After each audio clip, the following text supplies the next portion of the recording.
Hello, thanks for tuning in to another video. My name is Stacy and I am the creator of Twisted Kinks Crochet. So this video is going to be short and sweet. I'm behind on putting out videos. Initially I said I was going to do one every 2 weeks. My Valentine's inspired crochet video that was supposed to come out, I ended up scrapping it because I was just having too many technical difficulties. But I did put out a short, so if you're interested in that, please go check out the short for some ideas on what you can do with granny squares, whether they have hearts or Valentine's Day inspired or not. Some of those ideas I will incorporate in some of the things that I'm going to do down the line. Today I have a couple of things on the table to show you some book inspired, a sleeved scarf, sweater, shawl, wrap, whatever you want to call it, and the start of another project that is going to be a ruffle hat and a cardigan set. So let's go over to the table. Let's talk about that and how I made these items, what's inspired me to make them, and then hopefully you can get some ideas as well. So first, let's talk about the sleeved scarf, shawl, sweater wrap.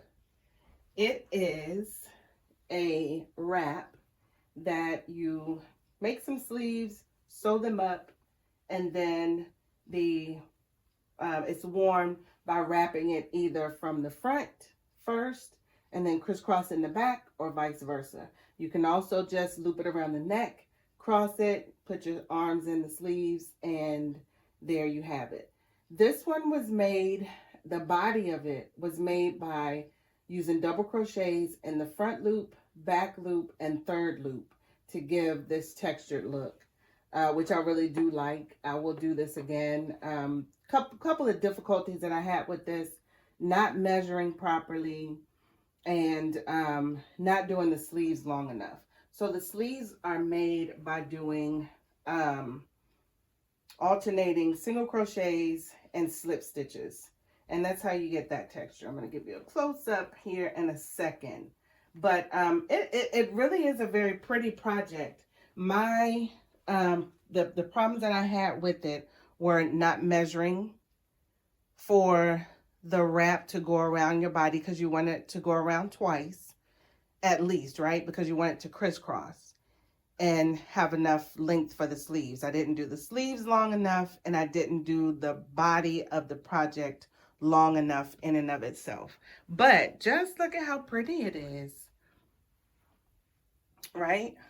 The stitch work and the way that the front loop, back loop, third loop, and if you don't know what the third loop is, it is it's kind of like a side loop, I guess you want to call it, like the side loop of the double crochet stitch.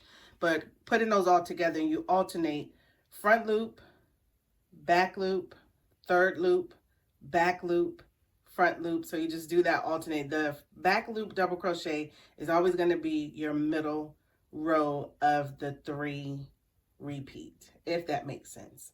And then looking at the sleeve work, I really like the way that that comes out. So even if you don't do that for this particular project, like using this for all of your other projects, if you do sweaters that have the ribbed cuff or the ribbed bottom, I like the way that this looks instead. So that's an idea that you can use. So I'm going to make another one of these, but I'm definitely going to measure properly and do a longer sleeve, because I did 30 stitches for the sleeves, or for the cuff, if you want to call it that. And I just think it needs to be longer. But so that's what I'm going to do. But I really like it. It took a long time because it's almost like doing a blanket, a small blanket. But it takes a while, but it's so worth it. So there's that. Another project that I'm working on is another ruffle hat.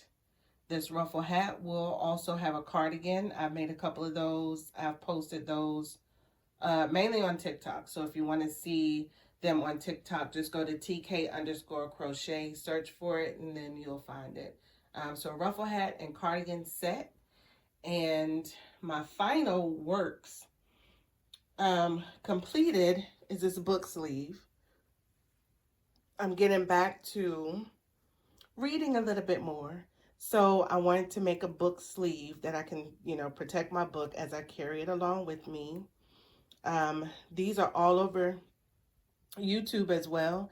And basically, it is just a granny square, and then you sew up the side, bottom, and the other side.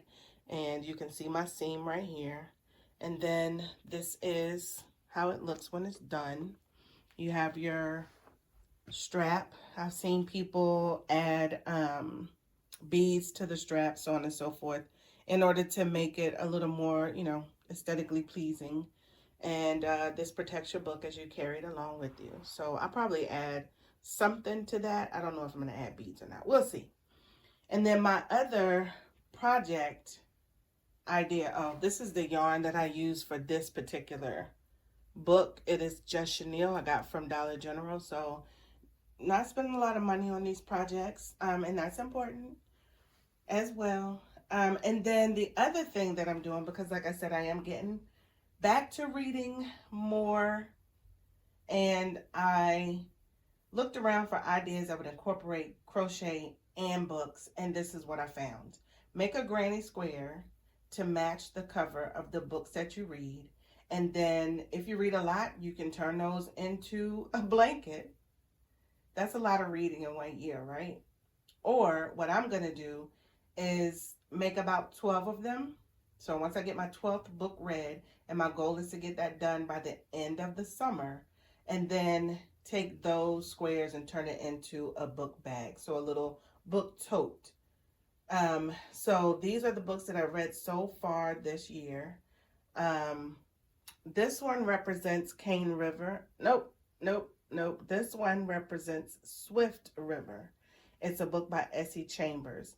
It's a very good read.